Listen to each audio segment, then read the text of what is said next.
All right, so we're here with Carol Tuttle, and she has been sweet enough to offer to answer some questions that I asked on our Facebook page and other Facebook pages. Oh, so we've gathered these. Of course. Okay. I'm a blogger. Okay. I'm a hunter-gatherer. I'm really curious what you're going to ask me. So what do you do when you wake up and you find yourself just in a bad mood? What's qualified bad mood? Like I'm angry, like I'm mad at something, or Like what you would maybe, or you didn't sleep so well, or you had a nightmare that kind of just set you off, or yeah. To be really, really honest with you, it's rare. Yeah. That's the experience. You knew you were going to say that. What do I say? I've worked a lot on myself over the years. What about when you get in a bad mood, like a business meeting goes maybe not as well as you Yeah, that would probably be a better example, because now, I used to struggle a lot with waking up and feeling a lot of the side effects of depression, and it was very hard to get out of that. It was very hard to feel any will, any engagement, when it was very efforting myself. I've struggled with that, off and on. That I feel I've been able to heal now, and I feel like I'm on the other side of that. So in that case, I do something that when I'm challenged, and I really don't face this too much. I really at all anymore, but when that was going on, I followed the advice of Byron Katie and what she did. And she's a well-known author and teaches a simple practice called the work. And she teaches you just do the next thing, just the next thing. Don't try and do everything that's coming to your mind. Just do the next one thing. Maybe that's get out of bed. Right. Go get a glass of water. You start to get it that simple. And then seriously, go to the bathroom. Yeah. And next thing, because that allows you to create some momentum. And because thoughts are what will overwhelm us. And it's the thoughts that are stifling rather than the behavior. And so that quiets the mind so that you can just do the next behavior. And you can kind of build on that, then get some stride. When it comes to something, if I'm emotionally triggered, I have a lot of tools that I can assist myself with, the tools I've taught people for years, because you're more in the Dressing Your Truth world. Right. But I come from an emotional healing, alternative healing space. That's my background for over 25 years. And I've been teaching simple practices to work with your emotional and mental states so that you manage them rather than them taking over. And so I'll employ different techniques that I have because I'm very aware. In most cases, I do not let the emotion get the best of me. I am a type 3 in my system, so I have to watch getting louder or getting intense, because that can happen pretty quick.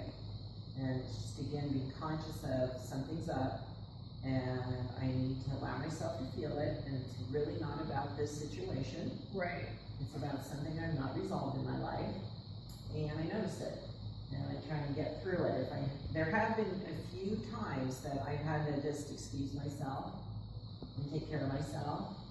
And I work with people that are very aware of what I teach. And right. They employ these techniques. It's not like I'm doing some weird thing. So everybody's really supported in being accountable in our company and having an honest emotional experience, but being aware of it so that it's not leveraged to try and get your way, or manipulate and things like that. So we'll call each other. We have a friendly team and a team that's they walk the talk and they believe in what I teach, and we support each other in being accountable. It's a really healthy workspace. Yeah. I would with 3 of my kids and their spouses. We take it to a whole other level. Yeah, that's a lot. Of needing tools. Yeah, that's probably true. Needing skills. That's good. I like that. Good answer. Good answer. Hey. All right. So let's say you're type 1, but your life has gotten overly crowded. Do you have tips for staying true to your type when your life... You're sneaking in your own here. My friend asked this question. She read it on my blog. Wants to turn you into a type 4. I get very Joel Sargent when my life is as crowded as it is right now. Okay, so your secondary of 4. Her secondary is also a 4. Yeah, the belief that drives that. Do you consider the child whisperer? I do. Because I talk about this quite a bit. In fact, we kind of just went over this. I did a show for type 1 and type 2 moms, and then I had to follow up with a show for where your type 1s and type 2s feel like they're getting walked all over and no one's paying attention and no one, respects me. These kids aren't listening. And type 3s and 4s do overs. So you kind of have these opposite, deals going on where type 3s and 4s are like, okay, back off, and type 1s and 2s, okay, show them what you got there. When I Without got in, having it to be contrary to yourself. Right. So I called in and you said that my life was too crowded. That's right. I remember when you called in because I figured out, you told me who you were after. I'm like, what do I know? Am I talking to here? Well, it is. No room for fun. Right. So you're going to But my husband is unemployed. I understand. You still have to create some. And I have to better. Yeah. Because you're going to get grouchy. Right. You get irritable. If there's no fun in a type 1 world, there's nothing to look forward to, you will go to irritability that looks like being type 4. Because you're irritable. Because you don't have any fun. Right. It's essential. It's part of nourishing your being. It's kind of like water. Right. You don't drink for a while, you're going to get irritable. I don't know. Do you think I'm really irritable, Drew? I don't tend to go irritable. I tend to get overscheduled. Or I'll just be like, we're doing this, and then we're doing this. Right, but that causes a sense of tension. Right, probably. They're feeling tension, so we call it tension, irritability, whatever, but they're feeling this. Did you see how it was like? In our relationship, I am the irritable one. Let's be clear. People need to have more fun. I am the irritable one. All right, so you know just what try I'm to talking have more about. fun. Just smush in fun where you can. Yeah. Well, yeah, and it may be 15 minutes. I mean, it doesn't have to cost you any money. You're blogging to everybody how to do things without it taking a lot of time or a lot of money. Right. Come up with some ideas on this. I am, but then I'm just like, I'm not a very fun mom in general. Yeah, but you've noticed now that you didn't recognize prior to knowing your Right. I don't love getting on the floor and playing Legos. Like that's well, just that's maybe not your quality of fun. Who says that is fun for everybody? I don't know. You're going to have to really start noticing what lightens you up. Right. I love playing games with them and watching the show with them. So just stuff like that. So find what you enjoy and do that with your kids. What brings a lightness to your day? Okay. Laugh with your kids. You like to laugh. You like to make people laugh. How do you make your kids laugh? See what I'm saying? There's an example. It doesn't cost any money or take any time. You can do that while you're doing other stuff. Right. You can be a little sillier while you're getting them to do whatever you want them to do. Yes. Yes. Well, don't make it your cleaning staff though. Kind of careful of that. Any tips on not taking on your spouse's energy? Well, I think, it's interesting. My husband and I just had this conversation today. I think there's a two-way street here. I think the spouse has to recognize what they bring to the experience and say, I'm going to do a better job at not bringing an energy that you're trying to avoid. Okay. That's the one side of it is, and I had this conversation with my husband today. He was feeling a little tense, and I was noticing it. And, this is kind of my show here going on. Why are you tense? You're here for me, just so you know, because I'm the one doing this thing. And I said, I really appreciate it when you make an effort, especially in a situation like this, where I'm about to speak to a little over 300 people, that you bring a good mood. And don't put me in a situation that I now have to try and manage not getting into your stuff or taking on your stuff. And he agreed. So that's the other side. You can't do that every day. Today's about me. No. But I think there's a mutual agreement that we both try and strive to bring a better mood. Okay. And not bring our stuff always into the space, because if you're always having to deal with somebody's stress factor and you're not enjoying each other, the relationship takes a big hit for that. You want to make it easy for each other to be able to love and support and relate to each other. So you really got to, John and I are very accountable for our own, who we are. rather than just saying, well, too bad for you, you know, I can do however I want. We both have agreed that let's work on the mood thing so that we can meet each other in a reasonable place so that it's easy to relate. Makes sense. And you just gotta be honest, is I think women too often shy away from just saying, this really wears me down. It's unpleasant. And I want to support you. Right. But you make it hard. And I want things to be going well, you know. You just be honest about it. Yeah. What about he is unemployed, so there's some tension in our house because of that. Certainly. Well, although you did We're say, both home. just so I'm adding to what I've heard before we started filming was that he is doing some work. Yeah, he's part-time working. So something's happening. So you focus on the good that's happening rather than what's still not there. Have you read my book, Remembering Home? Yes, we both. Well, he's read chapters. Well, because you're focusing on what's not right still. Right. And as you focus on what's not right, you add, you enter, you feed it. You just keep asking for more of the same. So you have to really practice. And John and I did this. You read the section in Remembering Homes where we wrote on construction paper and literally plastered our main floor with affirmations. Mm-hmm. Just because we were so trained to think in the negative and what's wrong and what's not working that we decided we were going to focus on what is working in our lives. What are we grateful for? And as you focus on that more and that shows up. It's a simple practice of creation. But we are canceling out the good things finding us because we keep emitting the signal of, it's never good enough. Yeah, it doesn't work out for me.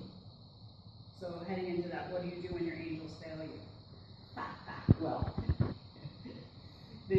that again is a matter of the negative. Yeah, you're looking at the negative once again, and I don't know what you did with all that to say I could easily dissect it and say, well, here's where you want to miss, so that you set yourself up for it never works out for me. Right. Because if that's an underlying subconscious belief that comes from childhood, I never get mine, never works out for me, I always have to go without, that's ancestral. See, that was the case 100 years ago when people were getting eaten and getting killed and, dying when they didn't have enough food that didn't work out so well.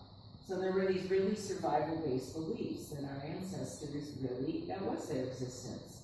That we are like a computer in a lot of ways. We've got to look at the programming and say, is this really serving me to keep running these programs, these beliefs that come up? The situation is designed, every life situation is designed to show us where we still create lack and survival. So if it's bringing it up, you leverage it.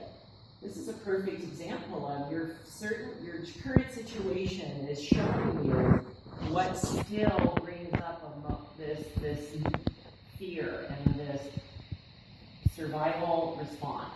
Right. You want to notice it and clean it out. Choose something else. Okay. And so we wrote our angels, and we felt like they were progressing us to this job, and then you meet, see, if you really get it, then you meet it with, well, I'm really excited, they must have something better to bring to us.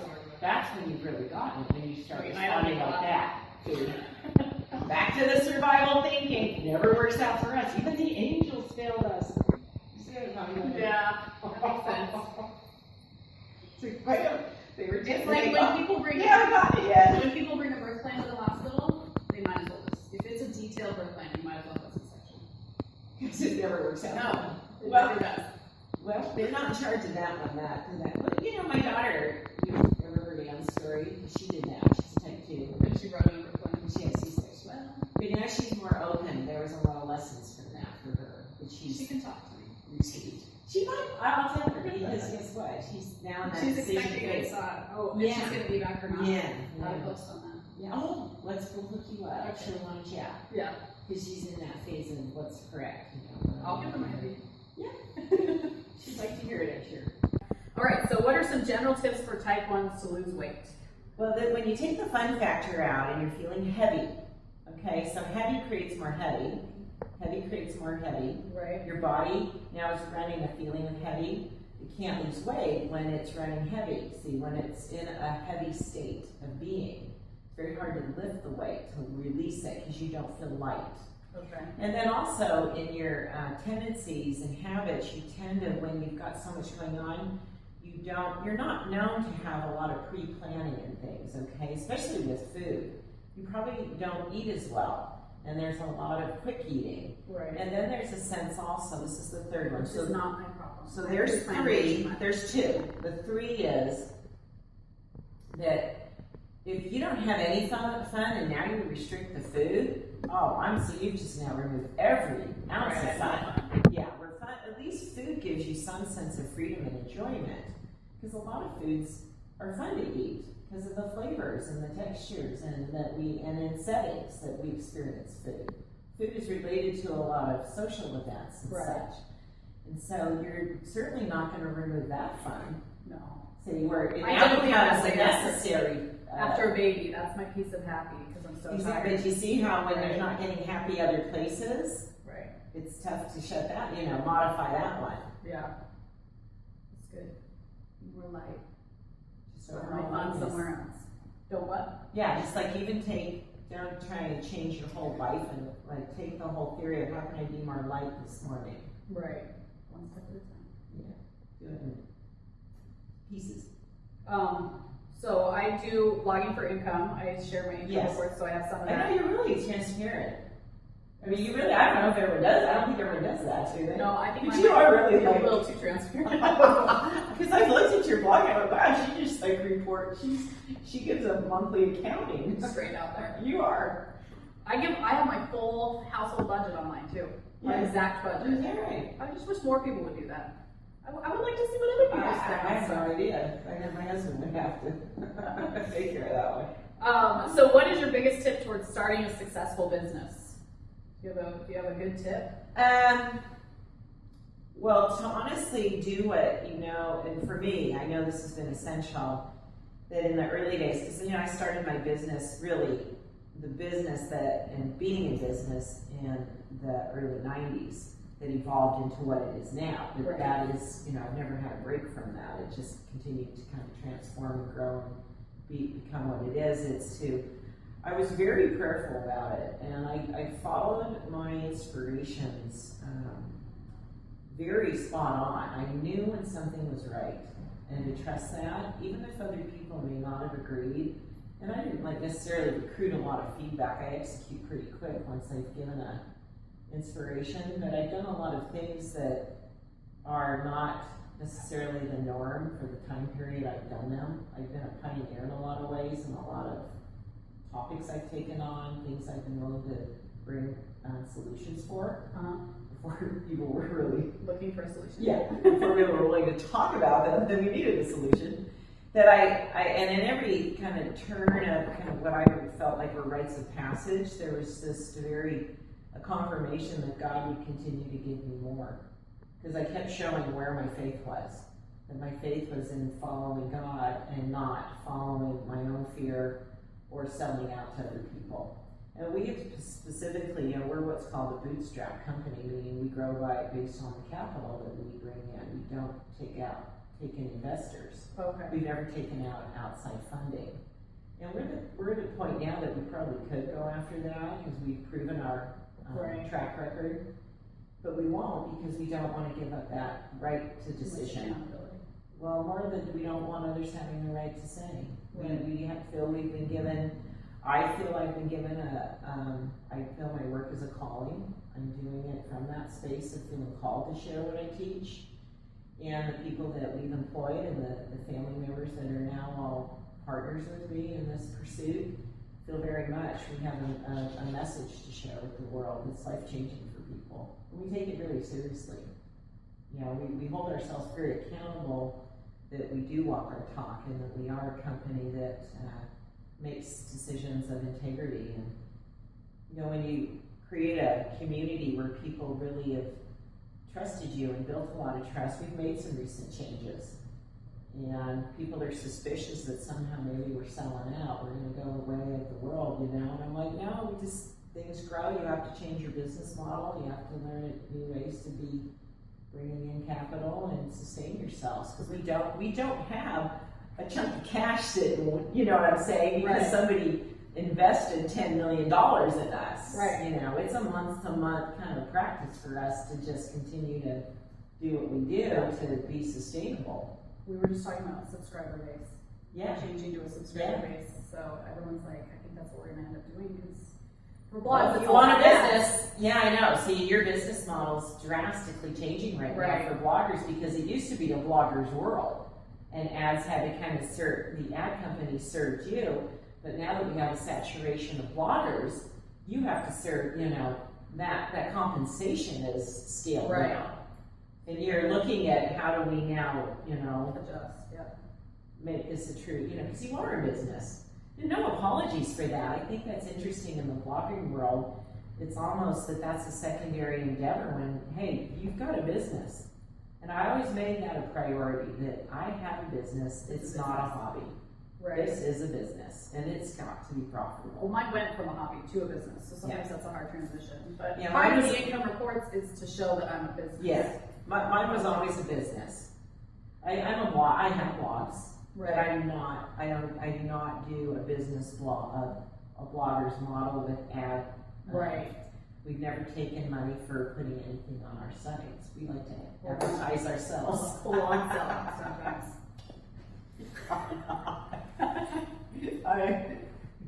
You're funny. So, see, there's light right there. Light, happy, woohoo, woohoo. You know what you need to do too is notice it. When I am like, Yes, you have it happen a lot. So Right. you need to give it value. I probably don't notice it. I don't think you give it the value that it deserves. It's right there, it was right there. Yeah. Well, I don't know. I find all my friends are like, really, you're a one? Really, you're a one? Like the PTO people are like, you are so organized. And I was like, yeah, but I run Type meetings. ones can't be organized. My daughter has her degree in vocal performance. It's mezzo-soprano. She's type 1. Julia, my daughter-in-law, she runs all kinds of stuff very thoroughly. I don't See know. what I'm saying? That doesn't But I do mean make our meetings fun. They're Yeah. organized, but they're fun. any human being can learn to be organized. Yeah. Those are behavioral traits. Some come by it more naturally than others, but we all can acquire the skills. Right. I think nursing school probably shoved it Sure down. you do. And make sure you learn to be able to be orderly when it's needed. Right, when people could die. Right? Exactly. Want to keep your job. Since he doesn't have one. I love my Just job kidding. body. I love it. What is this? We'll finish with this one. What is the best way to encourage a friend to live or dress their truth when they just seem so wrong? When I they got that what? one. When it When just they- seems wrong. When Doing they this? say no, when Why, they what's know when wrong? they say that they're a one, but they really look like they're a 3, or they really are a 3. I know, it's tricky, huh? So you just bite your tongue. I Let it live their journey. Yeah. But unless Yeah, but if you're a close friend, that's still tricky because they're not asking. It's well, difficult. maybe they did. What if they said, What'd you I'm pretty say? sure I'm 3. Is or this our way of I'm a 1." sneaking this in? No. Yes, I think you're a 1. You're so light and bubbly. No, I'm saying you have some friend that you're hoping is going to watch. No, I didn't have this question. Message. One of my success. All of my friends are correctly typed, Okay. as far as I know. You know, there's variables around. There's not one specific answer if they're asking. But then you get into this whole being responsible for people. I'd probably just leave it alone and It's not your business. pray that they'll come to their own realization. And who knows if the person that thinks that even knows that they understand the system correctly. That's true. See, there's too many variables for me to have one very specific answer because I'd have to know more about what's going on. That's true. I could say, well, the person's actually right. The person that Oh, you're right. they don't understand the system, they're not interpreting it correctly to really see that they are right. Like all my friends that thought you were wrong. Yeah, because they're looking at behavioral Right, they're traits saying that that can I'm be learned. and obsessive. Exactly. You are definitely a type 1. You know that about I am, yourself. yes. There's Once no I doubt. You switched, look great. once I switched clothes to a type Yes. 1, it was a big It was difference. like, I think now, oh, so really, there's no way you were keeping on large chunky chains No. throughout the day. No. It would not last more than an hour. You'd have that on I the took them counter. off while I was on the Skype with you. Yes. Well, thank you for sitting down. I will My say pleasure. it has been a big game changer in our house. It was great. We were all, it has been hard since I'm going to put you on the Drew spot. didn't get the job, but since, You would put me on the yes, spot. Here you go. put me on the spot. Because I read one of you, I don't know where it was, I've been on Twitter or somewhere, but you said something like, I'm going to see Carol. I can't wait, something like, I can't wait to meet this lady because she seems so intense. I wonder, you People made scare me about some you. comment, and I was like, oh, she's so and anyone that meets me in person knows I have my moments of really driving things forward. I can do what I built a. Yeah, but you hear other people who are like, she scared me. But they're probably like, Well, what was the setting? I just read, she scared me, and I'm like, oh. But then I was with How her did it today, go? she was like, Are are you you kidding me? You really think she's gonna eat you? She's like, you look like obese. How about you? I I'm working don't feel real it. hard here to feel soft I and don't feel it. approachable. If you want to eat me now, you can. We'll just see how that'll make some good Once videos. the camera goes off, the real me's coming out. Just saying. She has veins that come out in horns. Anyway, you have been a game changer in our house. We Thank you. really appreciate it. There's more opportunity, I understand, for things to show up for you then. Yes, we're going to work on being positive, but before the job interview, we were writing our angels faithfully and being positive, and I think that's probably where we need to head back to, instead of just feeling like, angels, you failed me.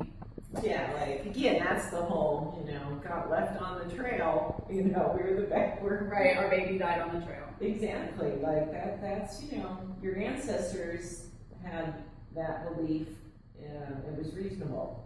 Right. You have a home, you have income, there's a lot to be expressing We're all gratitude healthy. for. And not Yeah, because, not- and not it's, enough. again, you want to really generate that energy so that more can show up for you. God really wants us to learn, I believe this completely, the powers we have. And not just like sell out and say, okay, what do you do for me? We're very powerful beings, and so we're being allowed to use our agency to employ things to manifest in our world. And my life's evidence of that. You've never felt like your angels failed you? I'm sure I have, because those feelings would come up. I certainly had to heal a lot of that stuff. I never get what I want. And sure, we all did. We come from a consciousness of lack and struggle. That's our ancestry. So now we can Leave that behind for our kids, too. Yeah, and our kids are actually really of a different consciousness. They are less apt to buy into all that, and if anything, they'll just distance themselves from us if we don't turn it around. That's true. They think things will just show up. They're pretty mostly. resilient. Yeah, they're pretty faith based. Yeah. The kids these days they believe. So How do you reconcile talking to angels versus talking in your prayers? to me, they're two different things.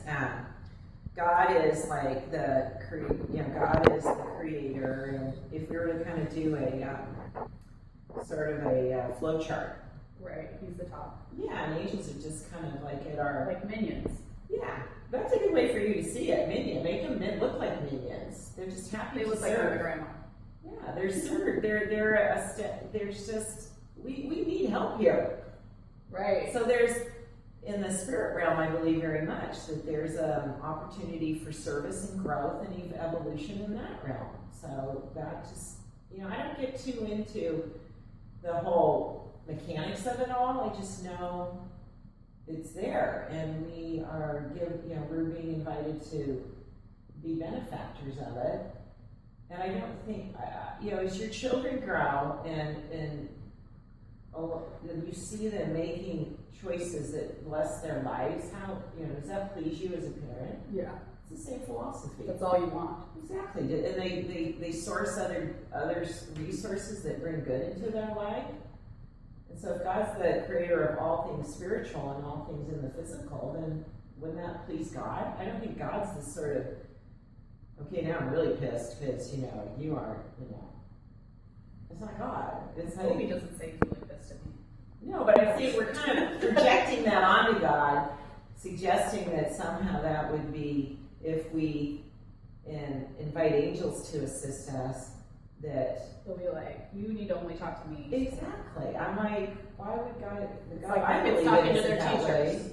Yeah. I want them to talk to their You want them to employ other resources with the good that's in the world. There's a lot of good in the spirit realm and a lot of good in the physical world. And that's what we want to connect to. So I don't teach people to pray to angels. You know, Right. I know people reduce that on their own, that conclusion. But I mean, my whole story of how it showed up, we'll end with this story. I was years ago, this is over 20 years ago. I was standing in my I was closet. barely born. When she was 3. I was standing in my closet. We lived in California at the time. No, we lived in Sandy, Utah, and I could not find a pen that someone had gifted me, that someone special. It wasn't even the pen, it was who it would come Right. from. And I was a little distraught and sad that I could not find my pen. And a voice came into my head and said very, very clearly, ask your angels.